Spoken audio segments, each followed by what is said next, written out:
Short, sweet, to the point of what's going on. Starting to see some interesting shifts in some of the marketplaces. We're fortunate to be in a lot of marketplaces, so we get a pulse on what's going on.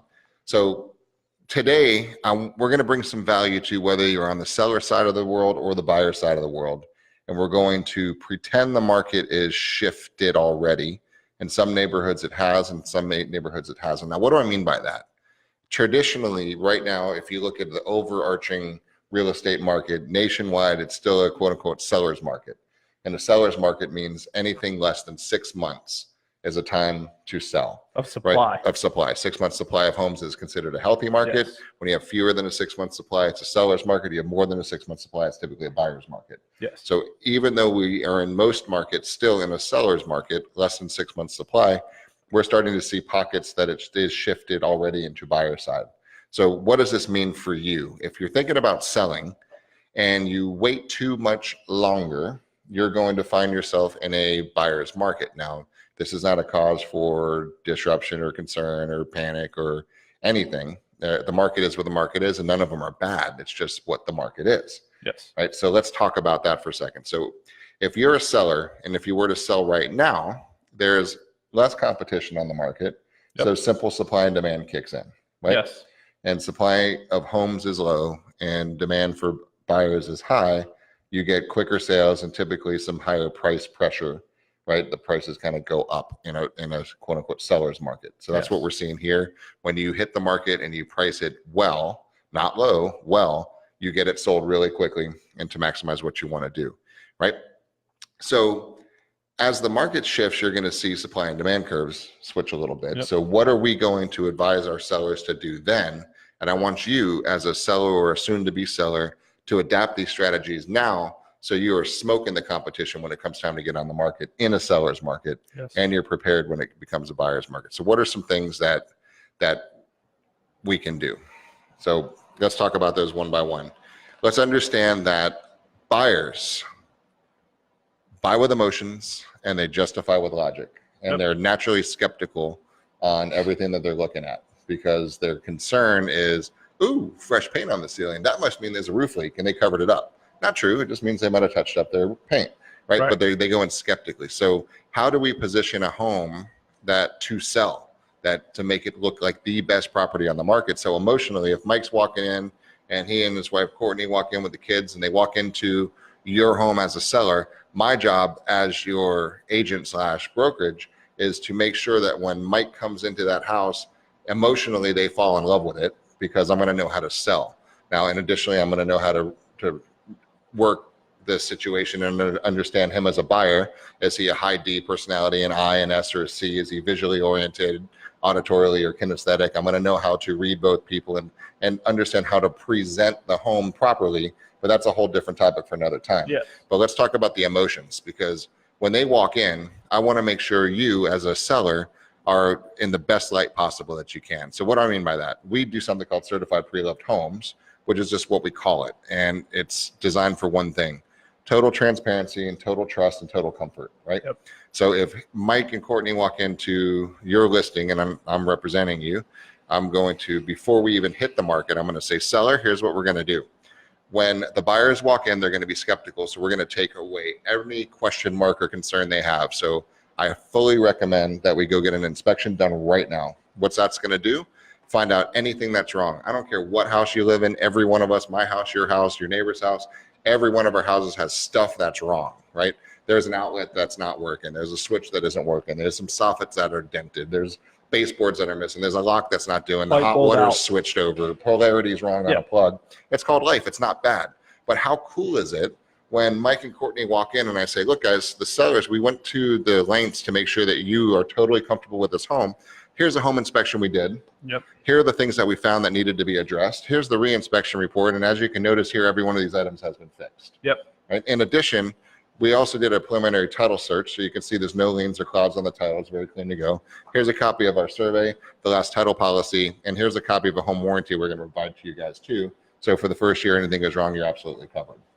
Right? Now, so just by positioning your home that way, how do you feel now as a buyer? 100%. You're comfortable. You feel like you're buying transparently and everything is clear. And Oh, and here's what the payments are going to look like. Our discount loans, our mortgage company, we put together what it actually looks like with 5% down and 10% down and 20% down.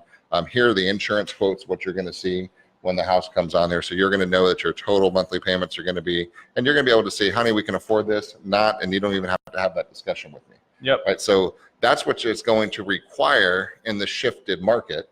That's going to make you the attractive home on the marketplace. So now when we're doing this in the seller's marketplace, you're seeing way better offers because people don't lowball you. The only reason why people lowball is because they're expecting stuff to surprise them. So they want to keep some cash in their pocket to pay for those surprises. Right. So when we come in where there is no surprise, then we get a much higher offer than you're those who are eliminating any doubt or questions, period. Right. So let's position your home to be the best one in the marketplace. And if you're not doing this currently with your agent, reach out and say we want to explore that option. And if you're even considering coming on the market soon, let's do this together. 100%. Right. The other thing is it's a great time to buy now.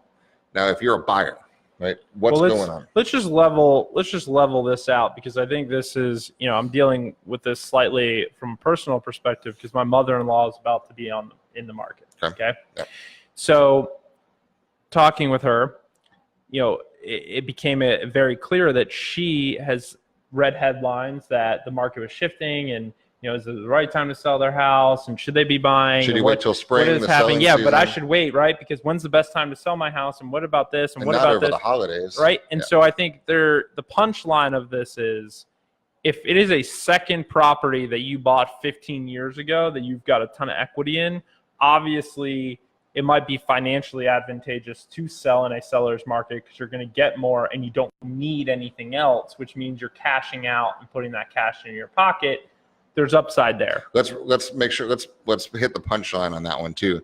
That was a home that you're not buying a new one from. That is disposing of an asset. Right. That is, I have additional property that I got much lower. And now the equity's up here. I sell it because I don't need to do anything with that money. Yep. And I put that money in my pocket. Right. But for most of you, you're going to be selling a home to go buy another one. Yep. Right. And in which case, I don't care what market you're in. If you're in a high market, you're going to sell high and you're going to pay more. Right? You're going to buy high and sell high. You're going to buy high and sell high. If it's a lower market, in a buyer's market, yes, you're going to take a little less, but you're also buying less. So it's all the same, right? It's just a matter for you. What is your financial situation and what is your timeline? Yep. If you need to move, right?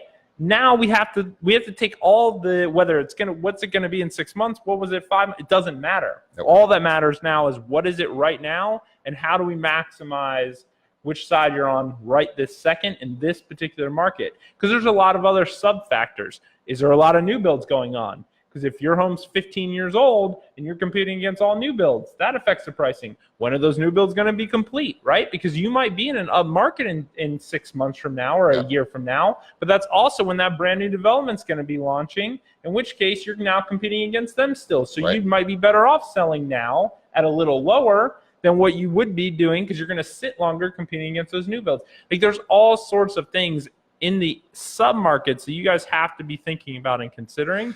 But ultimately, the punchline is, doesn't matter if it's a buyer's market or seller's market, it all levels out to some degree. And it also depends on how long you're going to be in the next home, because if you're moving, if you and Courtney are selling your house, finally moving to the beach, right, then it's a good time to do it now if you're going to stay there because rates are low. Yes. We could still lock you in the high 4s, low 5s, right? And that timestamps this today's message, which is cool because I can tell you, most likely, from everything that I could see, if you wait another year or two, you're not going to get a rate in the high 4s, right? The way the economy is trending and doing the way it's doing. We're expecting 2 more increases, between one probably by the end of the year again. Yeah.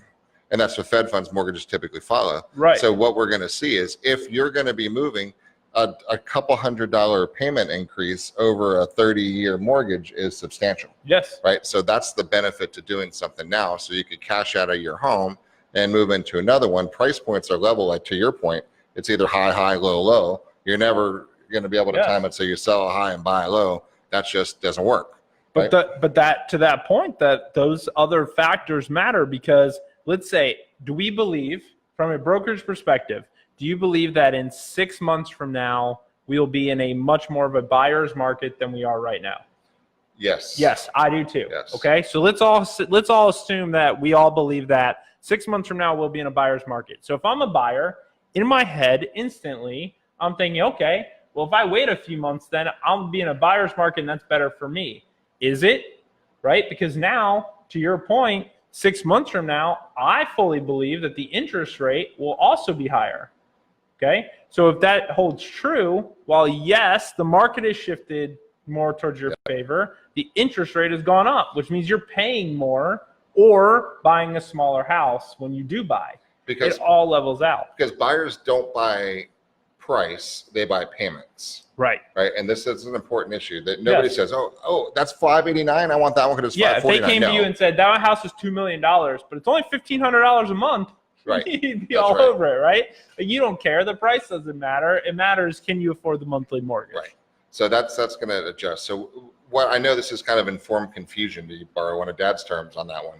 So there's a lot of factors to consider. Yes. And it's is not a global statement, because if we're in Tampa Bay right now, so in Tampa Bay, there's no market for Tampa Bay. There's inside of Tampa, in South Tampa, there's no market inside of South Tampa. There's a market inside of a neighborhood in or South a school Tampa district, more importantly, that has 4 houses for sale in this neighborhood, and there's 8 houses for sale in that neighborhood. It's still a seller's market in this neighborhood, but now it's buyer's market in this neighborhood. Yes. So you can't just say, oh, it's seller's market or it's a buyer's market. It all depends on where you want to buy and the supply and demand of that one. So now more than ever, you need somebody who absolutely has your back, that you can trust to navigate and say, you know what, I don't think this is the right time. There's 3 other homes that are due to close, and when those sell, they're going to actually record at a higher price. They're not pending, they're not booked yet. So I think we're in better shape. Wait another month or so, right? And this is the counseling that you need, whether you're a seller or a buyer, to say, this is what I know is going on in the market. So that's where hyper local strategic ninjaism is required for somebody you're going to put in charge of this one, even just to pick their brain and ask them questions, right? And I know we love doing it. Any question we have, just reach out and let us answer for you. So the point of this is, if you're considering anything in the next year and you're able to do something sooner, I truly believe it's in your best interest to do so right now, right? I agree. And I think, I've seen it recently with some of the stuff. We have a great rental program, and I've seen kind of this little influx into that interest into that program as well. And I think it's important to note, because I know we have quite a few people renting who still follow us, who maybe are in those beginning stages of thinking about buying or debating whether buying or renting makes sense. Right. Obviously everyone's financial situation is different. What I can tell you is that in Tampa alone, we've seen about a 5% rent increase in the last 30 to 60 days. That's right. And that's going to continue on the rise, because you guys have to keep in mind that as more and more people, because of the interest rate or because of the market, can't afford to buy the home that they want, they're going to rent. And as supply and demand, as there's more renters and less rentals, that cost will continue to go up. So in many cases in Tampa, like I just had a client today who was looking at renting, right? And she reached out and said, hey, I want to rent. I'm paying $1,500 a month for my apartment. That's where I want to be. And we looked at the rental rates for a single family home in New Tampa, where she wanted to be. Right. And she needed 3 bedrooms. There weren't any available. None. Right? None that would get her in that price point. Right. She was going to have to pay $1,700 to $1,900 a month to get that in New Tampa in the zip code she wanted. Well, then her response to me was, well, I might as well buy. I said, yeah, you're actually going to save money by buying, right? So now she's looking at a $210,000 budget to go buy, which there are plenty of options available in that price point. And her mortgage is going to be less than what she would be if she rented. So if you're in somewhat of that bubble of being able, you have the credit score, you have the small down payment. It's not probably as big of a down payment as you probably think. So talk to a mortgage advisor. We have one if you need help, and figure that out, because in many cases, especially in this market as a renter, you're going to be impacted the most. You'd actually be better off buying in a lot of cases. And if you're a buyer, one last point I want to make on this one is, you really need to package yourself up, right? And I'm serious about this, because when you're listed, you hired us to represent and market you.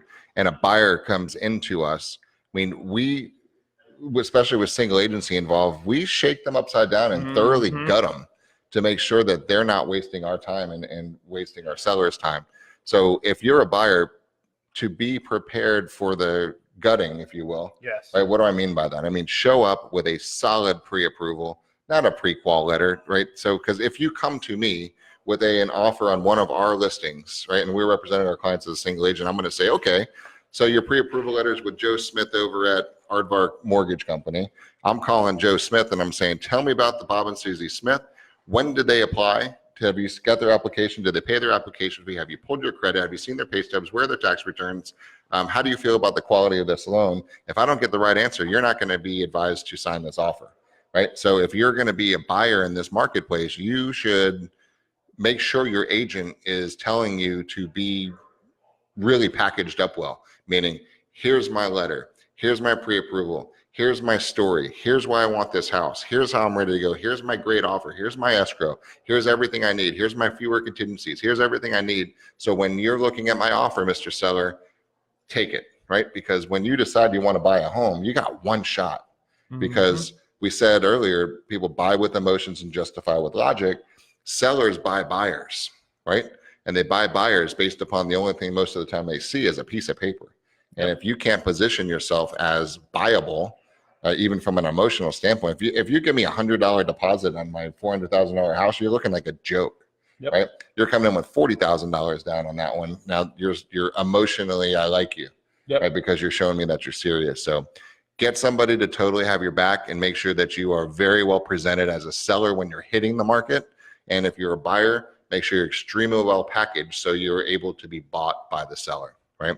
So that's the 2 words of wisdom. And reach out to, we've got several hundred of the most badass, coolest real estate advisors on the planet. So let us help you. And reach out with any questions, whether we're working with you or not. We're always here to help. And I'm short, sweet, to the point today. So want to thank you guys for tuning in and talk to you soon.